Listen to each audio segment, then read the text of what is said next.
You're not being mean back to the mean girls or the bullies, and that's why you're still complaining. You know, there's always going to be people when you say some real stuff to come out of the woodworks and be like, oh, well, you can't do that. You should just like don't stoop to their level, just ignore them, don't match their energy. And don't get me wrong, people have their unique ways of navigating uncomfortable situations, but the truth of the matter is that unless you genuinely are not emotionally triggered and you don't feel weird and the stuff does not carry with you when you leave those environments, meaning like when you go home you don't feel anything weird, or that you were a victim of some type of psychological or spiritual warfare or some type of abuse or wrongdoing, then the whole leveling up, the whole don't match the energy is not going to actually be effective. And that's my whole point in saying that you do need to be mean back to mean people if you are not already. Your persona does not have to be that of a mean girl at all. Being mean, I feel like people constantly are not able to differentiate and understand context sometimes.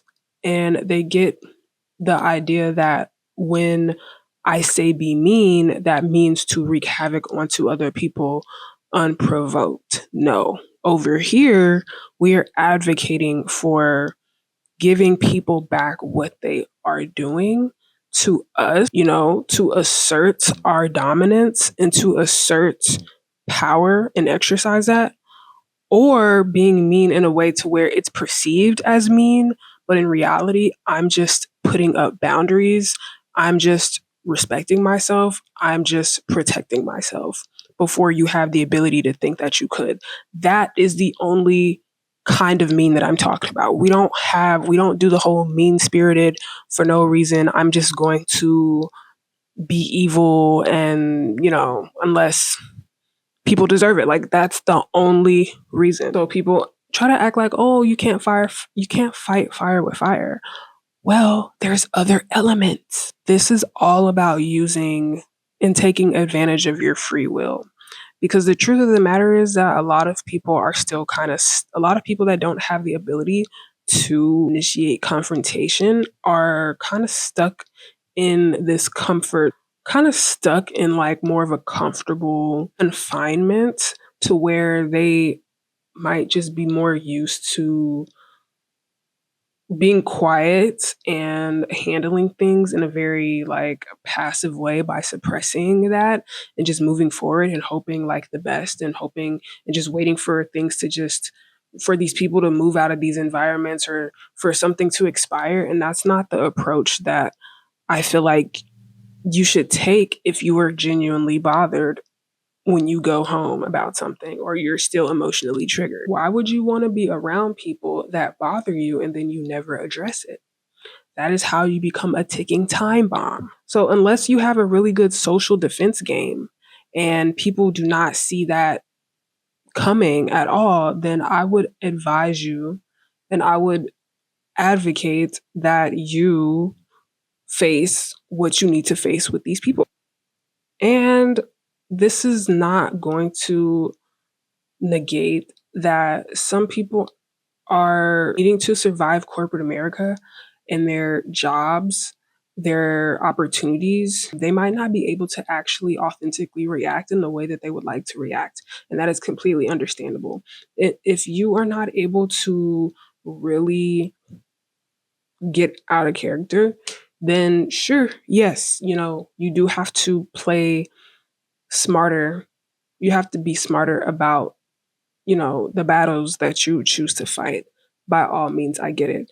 But if you can afford to take the risk, then I would advise you to do that. Because then, if you don't, I feel like you are missing out on a very good opportunity to increase your self esteem and your confidence. Whenever you embrace confrontation, you are able to access power through that. That is an opportunity to upgrade yourself and build more confidence and self-esteem within yourself because you were able to prove to yourself that you actually can do exactly what the hell you will do, think about doing, and no one can really do anything to you because you have proven to yourself that you absolutely will go there with people.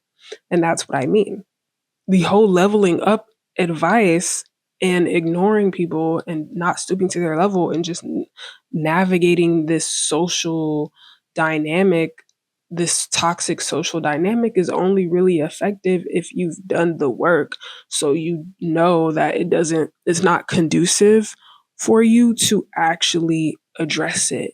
However, for a lot of people, that's not what it is. For a lot of people have avoided confrontation in the past and they need to initiate that. They need to go towards it. They need to address it. So the whole villain era arc that everyone is on is essentially people initiating themselves into creating the life that they actually initiating themselves into being who they're actually supposed to be. I don't think villain era I don't think your villain era is even really supposed to be like this whole like drastic change. I just think that you're doing shadow work and I think that you're nipping in the bud things that you should have been doing a long time ago because you finally understand that people are still going to do what they want to do. People are going to be inconsiderate. People are going to be narcissistic. People are going to, if they have the opportunity to, like, and they don't care about you, show you how little they might think of you, just overall kind of like disregard really important things. The whole villain era is really just you doing shadow work and you upgrading yourself into being who you're supposed to be. It's not even really like this whole drastic thing. I think you're just kind of like allowing yourself to go to the dark side and integrate this shadow within you. It's a very beautiful initiation, I feel like. Quite frankly, I feel like I've been doing that like slowly but surely, like every few months. It's like, oh, I just found something that I want to get rid of. I just found something that I realized about myself. Like, I just realized that I do this and that. And this is why people thought that they could do this. So let me fix this. Like, that's constantly like what I'm doing to refine, like, myself. Another thing I want to touch on is how confrontation is important because a lot of people do need to embrace confrontation because the truth of the matter is a lot of us were not prepared on how to navigate and deal with psychological and spiritual warfare within the social realm of like school, jobs, relationships, things of that nature. So if you are not really shown that, you don't have examples of that in your upbringing, if you are not shown that, if you're not encouraged to respect yourself and put up boundaries, if you are not shown how to respect yourself, a lot of people, including myself, were not actually shown how to respect ourselves through boundaries and advocation and fighting back and what self-respect actually looks like because the predecessors before us were not handling their own issues and they were kind of dodging them too, which in return kind of ended up passing that down to their offspring. So it's like, okay, there is power still within you. It's just dormant because the people before you did not handle their business. So unfortunately, now you have to be the person to unlock that power. And if you keep avoiding, what you need to do, your due diligence, your rite of passage, then yes, you kind of just end up delaying this whole other side of your life that you could be experiencing when you're a lot more powerful, higher self-esteem, confidence, other world, like a whole gym waiting on the other side of that because you are afraid of your own power. You are afraid to go there. You're afraid to allow yourself to get dark. You're afraid to allow yourself to be mean. You're afraid to allow yourself to like cuss people out. So now let's get into why people think that they could disrespect you. Okay, so people think that they can't disrespect you because one, you're not handling business in your personal relationships. It starts with your personal relationships. So it's going to start with your parents. It's going to start with your siblings. It's going to start with your friends. It's going to start with whoever you're in a relationship with. It's going to start with lovers, all the things. Okay.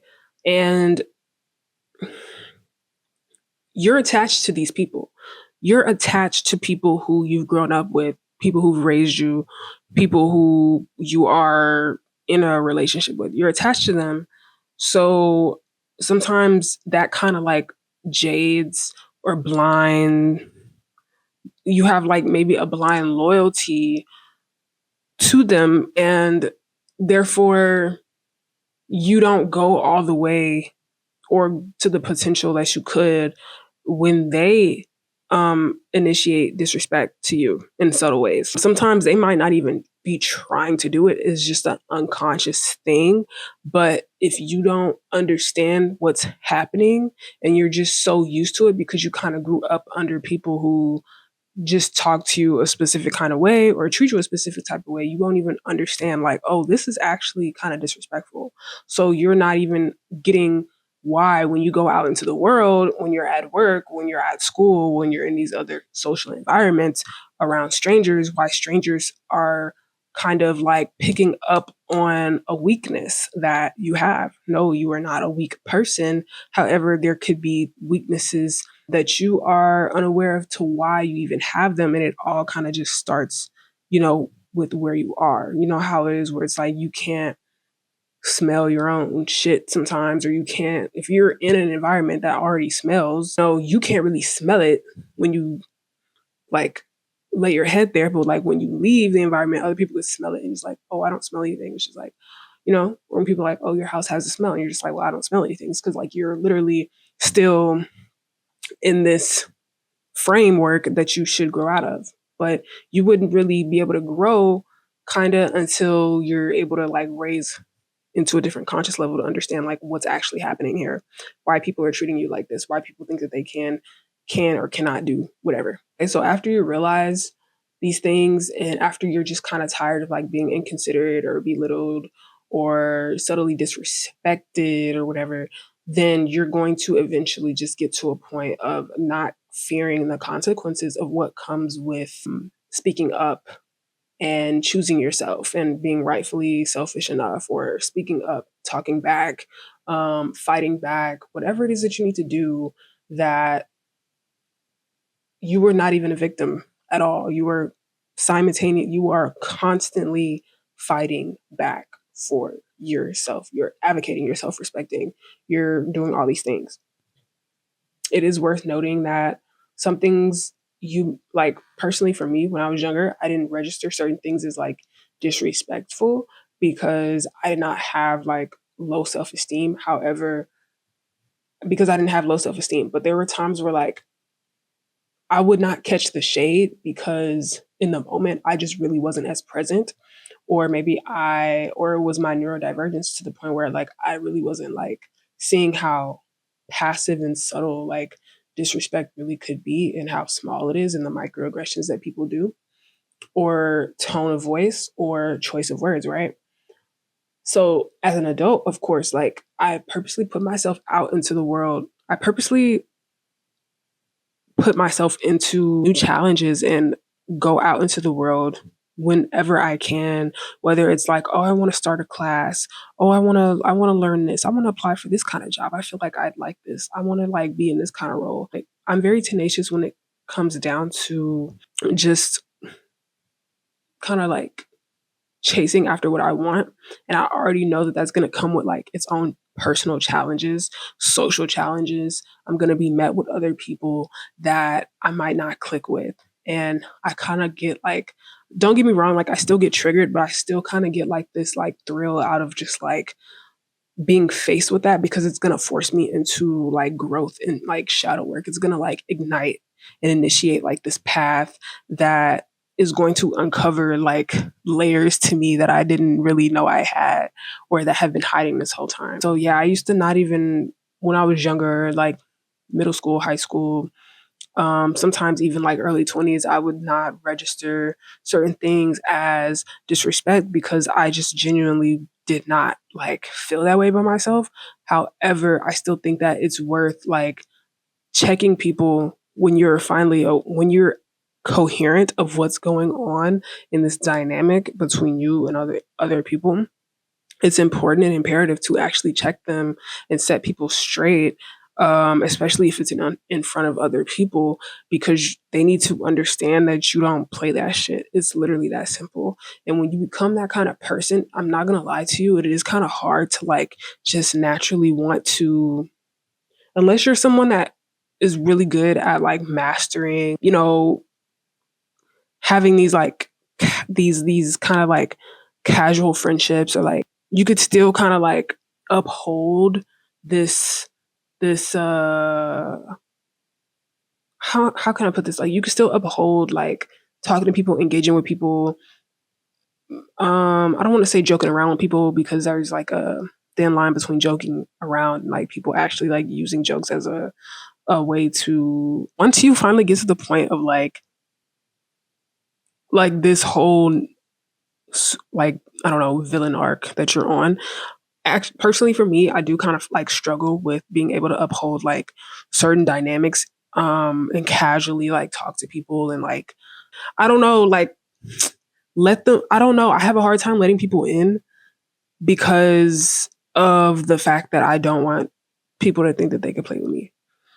So I will admit that. Like I'm still learning how to just like be cool, but not be cool. Like be cool, but I'm not cool. Like I'm cool, like we cool, but I ain't that cool. You know what I mean? Like, and if I never master that, I'm completely okay with it, because I care about being respected more than I care about being liked. If me being liked means that, oh, you think that you can like talk to me a specific type of way, play with me in this kind of way, joke with me in this kind of way, and you know, worse, then it's like I don't want to be liked, boo. Like you're not about to play with me. Yeah. So human beings are very animalistic. So the way in which people kind of like determine and define like whether you're powerful or not really would just go off of what they kind of register in their own mind is like what is powerful and what is not powerful. And a lot of times the average person is right, can be right, but it does not mean that like, a lot of times the average person and what they think is powerful, yes, it is powerful. Like the way you walk, the way you talk, the depth in your voice, the body language, the ability to be very dominant in these other ways, the whole kind of like alpha personality type as well. Yes, that is can be communicated as power, but that is not the only like way to be powerful as well. But in certain scenarios, yes, you will, depending on the scenario, you will have to demonstrate that you have the ability to be these specific things, because sometimes that environment or sometimes like that specific situation calls for you to really like step into that kind of power. You don't have to always be that, and then on top of that you can figure out what is the most powerful for you. Sometimes, there's these archetypes. Certain scenarios require you to have that oomph, that bitch what? That, certain things you just have to do. Sometimes you really just do have to cut somebody out. Sometimes you really do have to give people the death stare. Sometimes you really do have to stop in your tracks and stop all this shit before people think that you are one of them, because you're not. Okay, boom. So when you finally start being in this power, utilizing your power, being mean, back to the mean girls, there's three things. One of three things, or all three things can be the truth. One, they're most likely either going to be they're going to be kinder to you because now they didn't know that you had it in you to do what you did, right?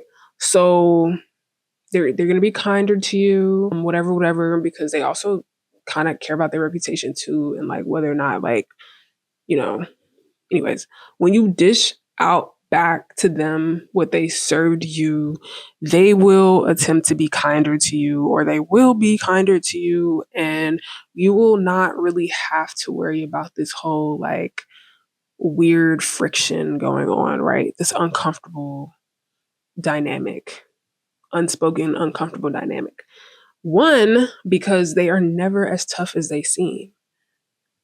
Like if you have the audacity to sit up here and try to embarrass people, if you have the audacity to sit up here and try to knock people down at pegs that you're not even on, when you have the audacity to just be very mean spirited and say certain things that are really mean and unprovoked, a lot of times that means that they are the weaker person. So, one is because they really are not as tough as they seem. Two, they are secretly jealous of you and they want to possess the qualities that you have. And three, now they all of a sudden respect you.